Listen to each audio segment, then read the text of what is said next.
warahmatullahi wabarakatuh. Halo, perkenalkan, nama saya Farah Nabila dengan NPM 17111000057. Di sini saya akan mempresentasikan makalah saya, yaitu tentang konsep dasar IPA, serta materi dan metode pada pembelajaran IPA. Di sini saya akan menjelaskan mengenai tugas kompre yang dibimbing oleh Ibu dosen Ida Fitriani, MPD. Pengertian ilmu pengetahuan alam atau IPA adalah pengetahuan yang sistematis dan berlaku secara umum atau universal yang membahas tentang sekumpulan data mengenai gejala alam yang dihasilkan berdasarkan hasil observasi, eksperimen, penyimpulan, dan penyusunan teori. Istilah ilmu pengetahuan alam itu dikenal juga dengan istilah ilmu sains. Kata sains itu berasal dari bahasa Latin yaitu scientia, yang secara harfiah berarti pengetahuan. Namun, dalam perkembangan pengertiannya menjadi khusus ilmu pengetahuan alam atau sains.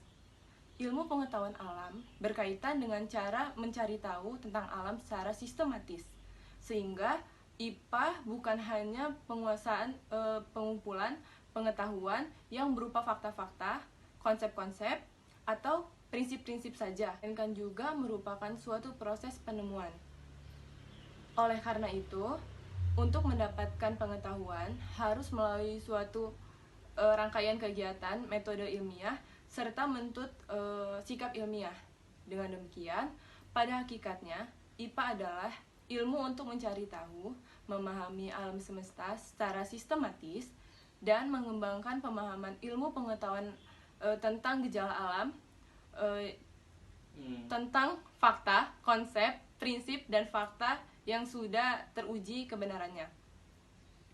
Selanjutnya, pengertian IPA di sekolah dasar merupakan salah satu mata pelajaran yang harus masuk dalam kurikulum di sekolah, khususnya di sekolah dasar. Usman Samatoa mengemukakan di dalam bukunya, yaitu perlunya pembelajaran IPA diajarkan di sekolah dasar. Sehingga dapat disimpulkan bahwa pembelajaran IPA memang sangatlah penting bagi yang diberikan kepada anak SD, karena dapat melatih peserta didik untuk berpikir kritis dan dapat memahami gejala-gejala alam di sekitarnya melalui berbagai percobaan. Pembelajaran IPA memiliki 4 unsur. Yang pertama yaitu sikap, proses, produk, dan penerapan. Nah, yang pertama itu yaitu sikap. Sikap di sini merupakan sains membangkitkan minat tentang benda, rasa ingin tahu, fenomena alam, dan lain-lain. Dan yang kedua yaitu proses. Pemecahan masalah pada IPA mementingkan metodologi dengan menggunakan metode ilmiah. Dan yang ketiga yaitu produk. IPA menjadikan item berupa fakta, prinsip, teori, dan juga hukum.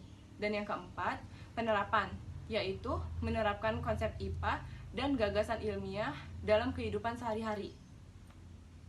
Dan bisa kita simpulkan bahwa IPA di sekolah dasar adalah suatu ilmu yang mempelajari tentang alam semesta dan merupakan mata pelajaran yang mempunyai nilai-nilai pendidikan, yaitu memiliki potensi yang dapat membentuk kepribadian anak secara keseluruhannya hingga lahir dan berkembang melalui metode ilmiah seperti observasi, eksperimen, serta menuntut sikap ilmiah. Perbedaan jenjang SD dan jenjang lainnya itu bisa kita lihat di alokasi waktu, dan juga kita bisa melihat ke jenjang untuk jenjang SD itu pembelajaran IPA itu dilaksanakan dari kelas 1 sampai kelas 6 secara tidak langsung, itu merupakan 6 tahun, dan jenjang lainnya yaitu untuk kategori SMP dan SMA itu jenjang 3 tahun, yaitu antara kelas 1, 2, dan 3. Kedudukan IPA di kurikulum ada 3. Yang pertama, pelajaran IPA diperkaya dengan materi ilmu bumi dan antariksa sesuai dengan standar internasional. Yang kedua, materi pembelajaran IPA diperkaya dengan kebutuhan siswa untuk berpikir kritis dan analitis. Dan yang ketiga, pembelajaran IPA diajarkan oleh pendidik sehingga peserta didik itu bisa dapat memahami pembelajaran tersebut. Selanjutnya ada tujuan pembelajaran IPA di sekolah dasar. Tujuan pembelajaran IPA di sekolah dasar dalam Badan Nasional Standar Pendidikan atau BNSP yaitu yang pertama, mendapatkan kepercayaan akan pentingnya Tuhan Yang Maha Esa. Yang kedua, mengembangkan informasi dan pemahaman tentang ide-ide logis yang bermanfaat dan dapat diterapkan dalam kehidupan sehari-hari. Yang ketiga, pengembangan minat sikap positif dan keakraban dengan adanya hubungan yang saling mengetahui antar IPA, lingkungan, teknologi, dan masyarakat, dan lain-lain. Selanjutnya, ada ruang lingkup mata pembelajaran IPA di sekolah dasar. Yang diindikasikan oleh BNSP atau Badan Nasional Standar Pendidikan, cakupan kendali IPA di SD itu meliputi yang pertama, makhluk hidup, yang kedua, benda-benda atau materi, yang ketiga, itu energi dan perkembangannya, dan yang keempat, bumi dan alam semesta.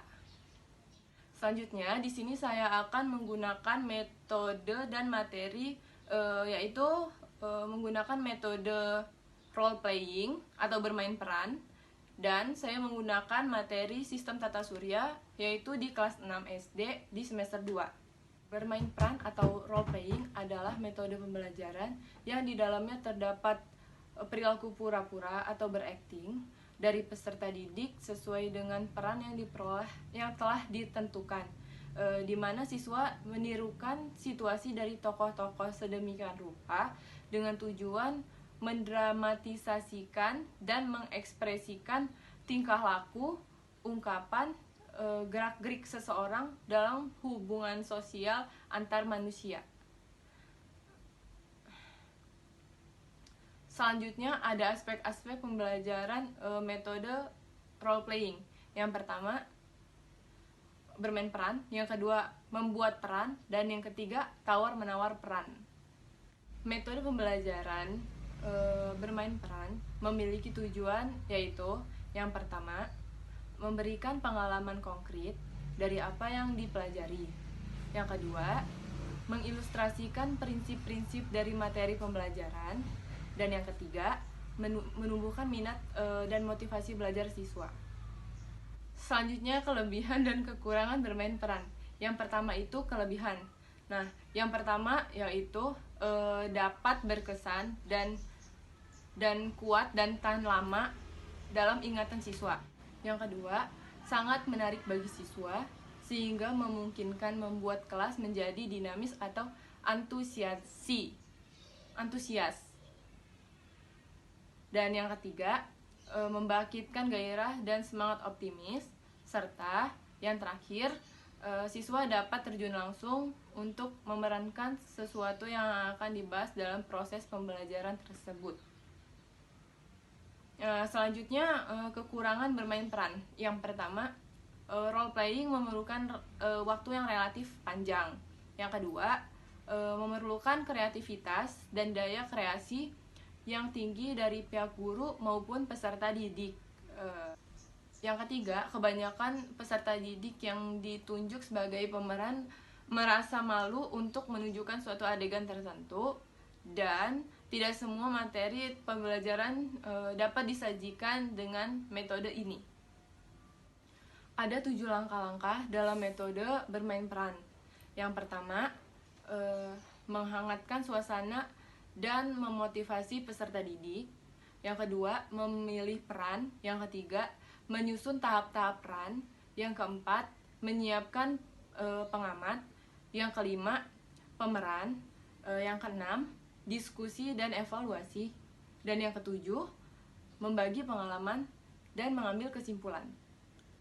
Seperti yang kita ketahui bersama, bahwa sistem tata surya merupakan suatu kumpulan benda-benda langit, mulai dari planet, matahari, asteroid, meteor, meteorit, dan lain-lain. Nah, kita bisa melihat di sini ada macam-macam dari planet-planet yang ada di sistem tata surya. Ada Merkurius, ada Venus, ada Bumi, Mars, Jupiter,